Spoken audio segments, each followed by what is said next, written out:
morning students. So we are passing through the chapter tissue level of organization, right? And in this we are discussing about these 4 different types of this animal tissue, right? So what are the 4 different types of animal tissue? Epithelial tissue, connective tissue, muscular tissue as well as a neural tissue. Am I right? Among these, the first 2 epithelial tissue as well as the connective tissue in the last 2 classes we have completed, right? And this class we are supposed to discuss regarding this muscle tissue as well as this neural tissue. Okay, fine. So among this, the first one is the muscle tissue, right? So have you noticed the muscle? Yeah, sure. You know, whenever we purchase this, meat or chicken or mutton from these shops, we could observe these muscles, right? And have you noticed the muscle? It will be arranged as a fibers. Can you notice? It will be as a fibers. So just I have drawn one piece of this muscle here, right? And so each muscle is made up of long and cylindrical muscle fibers. So the long and cylindrical muscle fibers, right? Okay. And when we expand one muscle fiber, we could see again inside one thin long fibers. So if we expand one muscle fiber, inside again we could see this thin and long fiber again. So that fiber is called myofibrils. Myofibrils. Do you get me? Okay. So this clear structure about these muscles and its classification, everything in detail they get given in the chapter 9, right? But here just we are going to discuss about this tissue alone, the 3 types of this muscle tissue alone. Have you got me? Okay. So there is 3 types of muscle tissues there.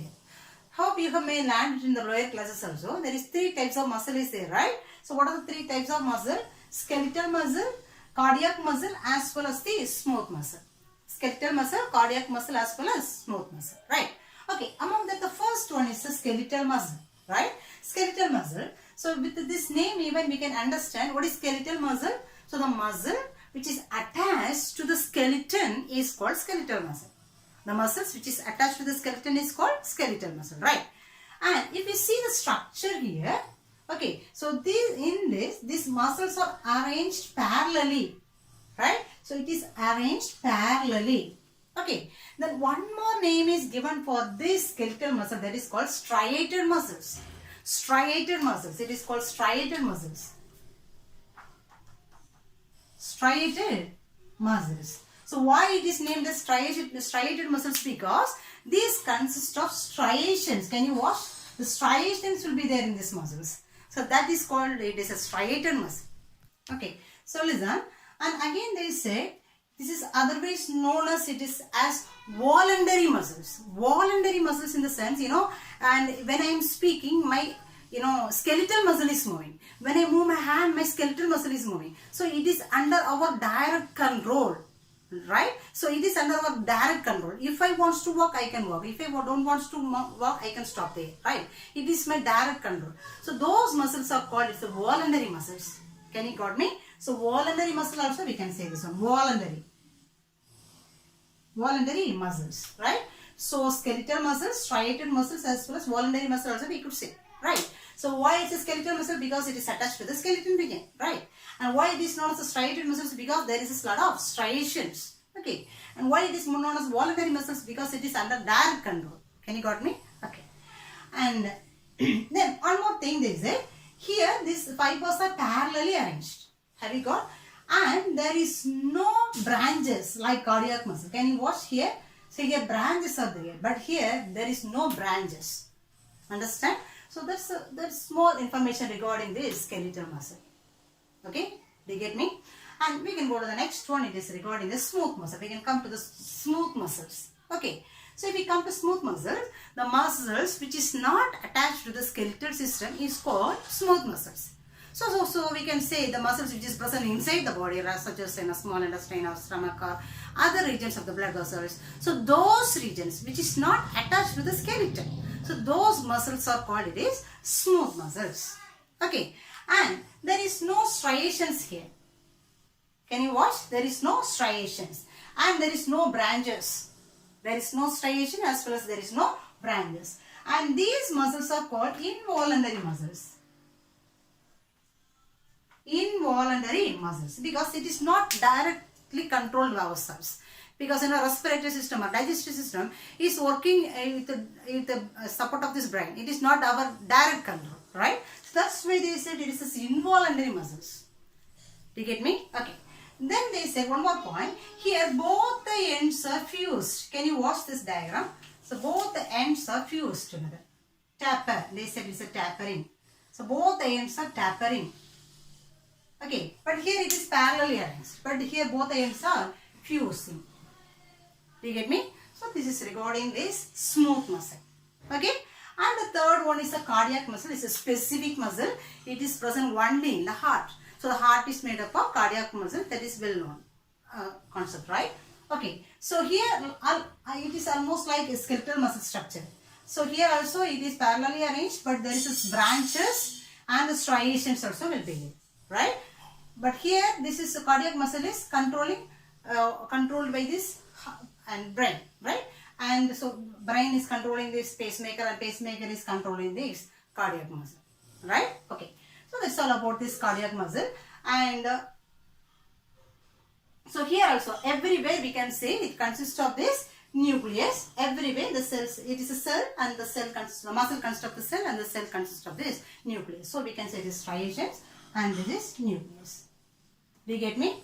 Okay. So that's all about this muscle tissue, and the next one we have to say regarding this neural tissue. So let us see the next tissue. It is a neural tissue. So neural tissue is one of the very important tissue because it is controlling this total body function, right? It is coordinating or controlling the total body function, you can say, right? So the neural tissue means it is made up of the cells, right? And the cell is known as neuron. That is everyone knows, right? So this neural tissue is made up of the cell. It is neuron. So hope you may learn the structure of this neuron also in the lower classes, right? So the neuron basic structure in the 10th grade you may learn. So neuron basic structure, it consists of cell body, right? And the cell body consists of the nucleus as well as the cellular organelles inside, right? And the cellular organelles will be there inside. Then this is the cell body, right? And this consists of the specialized part that is called dendrites, the branched part that is called dendrites. It is called dendrites. Fine. Okay. And there is one branch is it is an unbranched structure, and it is coming. It is one of the long fiber, right? So only one branch. It is one of the long fiber, and that is known as it is axon, right? And here they say, listen, and this axon may end with a bouton, axon, and so on. So those details, the clear structure and its function regarding this, we will learn in the chapter 10, right? So in the 10th grade also you will learn, and in this chapter 10 you will learn regarding this neural tissue very clearly and its function regarding all those things. Fine. So here what they said is, and here this is the structure of this neuron, basic structure of the neuron, and here it is connected with each other. Have you remember this junction between the cells? Three types of junction we said. Do you remember?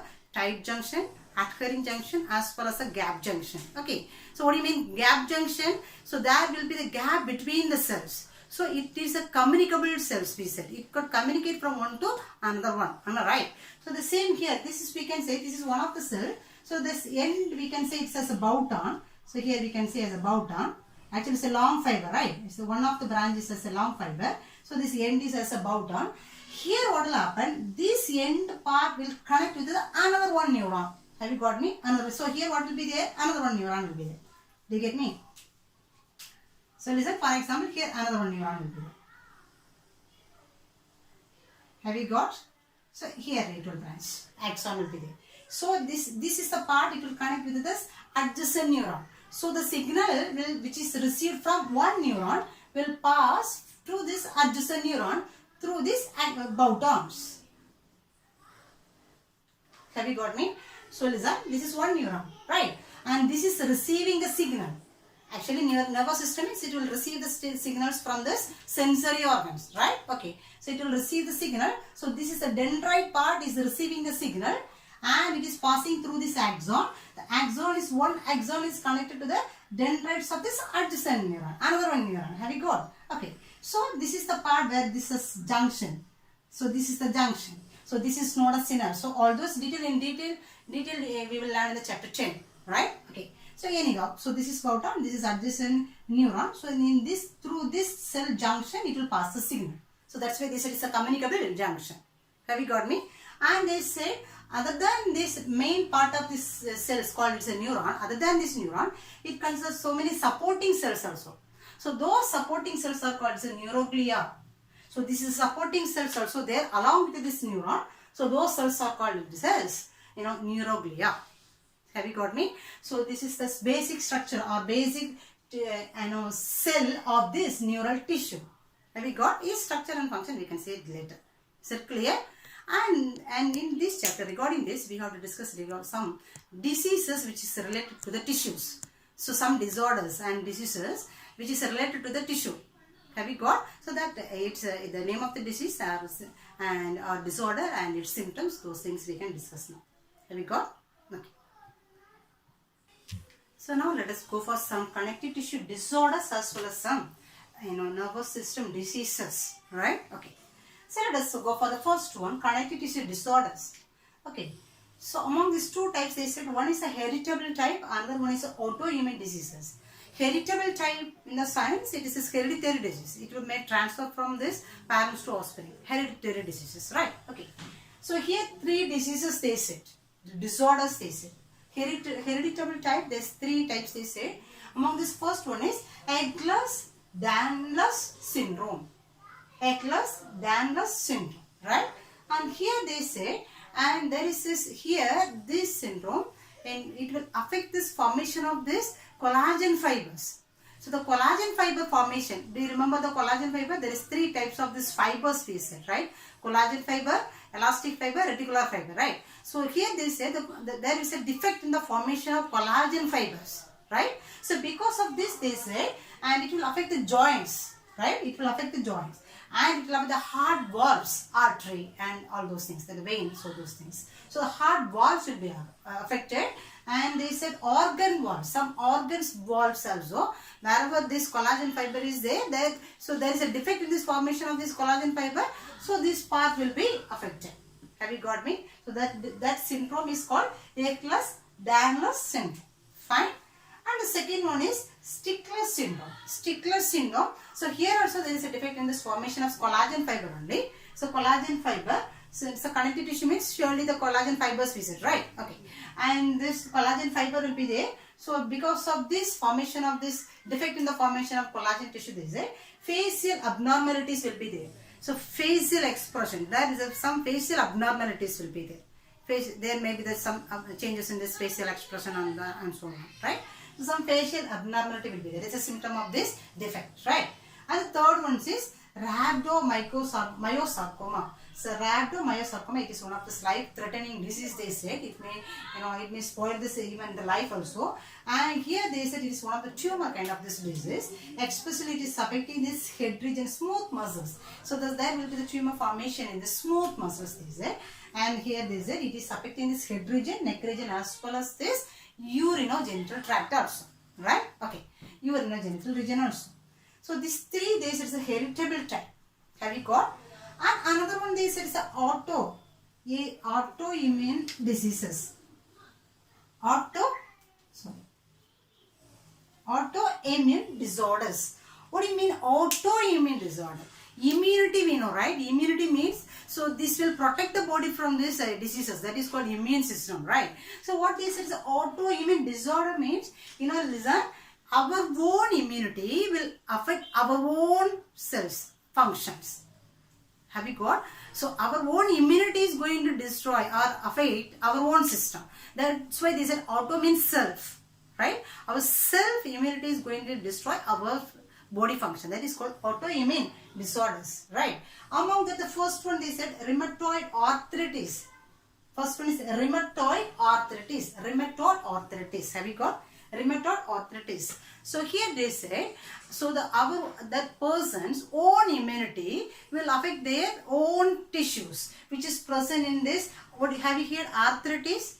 Pain in the joints. That is called, it is arthritis. So rheumatoid arthritis means, so every joints, it is a synovial membrane. We used to say that, we will learn detail later. Synovial membrane is a membrane which is covering the joints, right? So those joints will be affected by their own immune system. Have you got? So that membrane, so the synovial membrane will be affected by their own immune system. So because of that, they said, so especially the joints, synovial membrane which is covering the joints will be affected, right? And other than this, this is affecting this heart as well as lungs and eyes also. Heart, lungs and eyes also will be affected. Have you got me? Okay. And another one is, they said, Sjogren's syndrome. Sjogren's syndrome. So here they said this is also one of the autoimmune disorder. Our own immunity, the person's own immunity will affect this body function. Especially here they said it is reducing or stopping the secretion of tears and saliva. Saliva secretion as well as the tear secretion will be stopped because of this disorder. That is a symptom of this disorder. Have you got? So this is connective tissue disorders. There is a problem in the connective tissue formation. Connective tissue disorders. There is two types we said, heritable type as well as autoimmune type. Heritable type in the sense, what do you mean? So it will transfer from the parents to offspring. And autoimmune diseases means their own immune system will affect their own body functions. Have you got me? Okay. So there is a two types of this, disorders we have seen below this connective tissue disorders. Okay. And one more thing they said regarding this, diseases of neural system, right? Diseases of nervous system.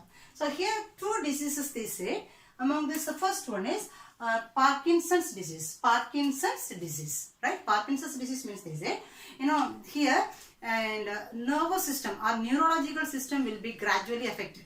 So the neurological system will be affected. Nervous system will be affected. So because of that, they said, so it will affect this movement also. So movement in the sense, whatever activity is going on in the body, of course it is controlled by the nervous system. So unless we get one stimuli from the nervous system, our body never function, right? Each and every function which is going on in the body will be functioning with the help of this, coordination of this brain, nervous system, right? So one signal will be passing from there. So that's why. So if it is affecting the nervous system is, degenerating. Degenerating means it is becoming inactive, degenerative. So that's why they said the movement will be affected, right?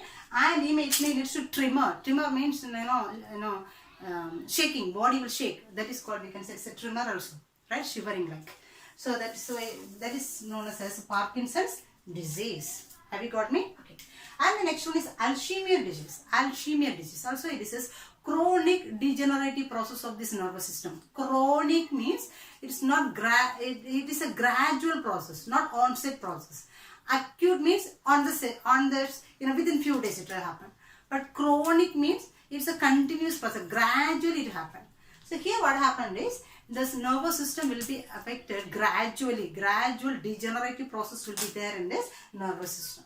So by this defect, what will happen there? So gradually they will get this memory loss. They get the memory loss. So they could not get back about this reason events and so on, right? This is memory loss will be there, and they may get the language problem, right? There is another one, and disorientation. They cannot coordinate this, or we can say consolidate these events together. That is called this disorientation, right? And another, the mood swings, which means there will be the oscillation in this mood. They will be in the various moods. We cannot explain what they mood there. This is mood swings. So these are all the symptoms will be there for these persons. But basically we can say memory loss only. Because of this memory loss, all those things may happen. Understand? It's a chronic neurological disorder. Okay. So these two diseases we can say because of this nervous system function. So the disease is over, and hope I can give some questions, book back questions to mark, and hope it may help you to cover the portions. Fine? Okay. So listen, take the textbook and the pencil. So just I will mark the book back questions alone now. Just to note it down and follow it. Okay. So take this book, page number 62. So book back evaluation we can see. First one, choose the correct answer. The main function of this cuboidal epithelium is, and the answer is secretion as well as absorption. So both B and C. Option D is the answer. Second question, the ciliated epithelium lines this trachea. Option D is the answer, right? And what type of fiber are found in connective tissue matrix? Collagen fiber, right? Okay. Then prevention of substances from leaking across the tissue is provided by tight junction. Option A. Non-shivering thermogenesis in neonates produces heat through brown fat, option B. Okay, then, and these are this, choose the correct answers. Then few questions is there again. Sixth question, some epithelia are pseudostratified. What does this mean? That is given in this. Some epithelia pseudostratified. What does this mean? It is given in the page number 32. I'm sorry, 52.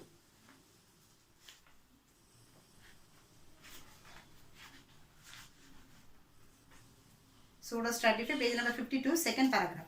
Pseudostratified epithelium is there, no? That it is also, hence it is also called pseudostratified epithelium. Under that you can mark it. Okay? Begin from the second paragraph, begin. Have you got? And next question, differentiate white adipose tissue from brown adipose tissue. Right? So that is in page number 53. Page number 53. I'm sorry, not 53, 55. Page number 55. The first paragraph last. The last 7 lines you can mark. The adipose tissue which contains the abundant mitochondria is called brown fat. From there you can begin and end with the thermogenesis in neonates. Under that you can mark. Right? And listen, that's the 8th question. Why blood is considered as a typical connective tissue? Okay? And there you can write. There is no direct answer is given there. So just you mark. Just you write. Blood is considered as a typical connective tissue because it has matrix. Okay, and there is no fiber in the blood. Do you remember that point? There is no fiber is there. It is one of the connective tissues, so, but there is no fiber. Only ground substance and matrix and cell is there, right? And it has the living cells. That's why there is RBC and WBC. It's the living cells, and the matrix is in the form of this plasma. So these are the specific points there in this blood. That's why it is one of the typical connective tissue we can say, right? Okay. Then the next one is differentiate between elastic fiber and this elastic connective tissue. So here elastic fiber and elastic connective tissue, and here they said elastic fiber can recoil. It is stretchable and again it will come to the original position also. There is it is a recoil in nature. And connective tissue, they said it is very rare tissue. In very rare places alone it will be there. Okay, and it may not be recoiled. Then, question number 10, name any 4 important functions of this epithelial tissue and provide at least one example of this tissue that exemplifies each function. So, important function. 4 important functions we have to write, and many epithelial tissue classification we said, right? Among that, which type is doing that function? Okay. Among that, first one we can say, filtration. Filtration. Function is filtration. The tissue is squamous epithelial tissue. Second one, protection. Pseudostratified epithelial tissue. Then absorption, cuboidal tissue. Then secretion, columnar. Have you got? So filtration, protection, absorption, secretion. Done by the tissues, squamous epithelium, pseudostratified, cuboidal as well as columnar. Right? Write in order. Okay. And question number 11, write the classification of connective tissue and their functions. Connective tissue classification, it is clearly, it is given in the page number 54. So it will be asked as a 5-mark question. So fully you have to learn. Right? Okay, fully. Then the next one is, what is an epithelium? Enumerate the characteristic feature of different epithelia. So that also epithelium you have to learn fully. Right? So now I have marked only the book back question for your satisfaction. Just you go for time being. But the questions will be asked from any part of this line, between the lines. We could say it is between the lines. Line by line we have to go through. But in your time being, those parts we can cover. Right? And then we can meet in this next class with the next chapter.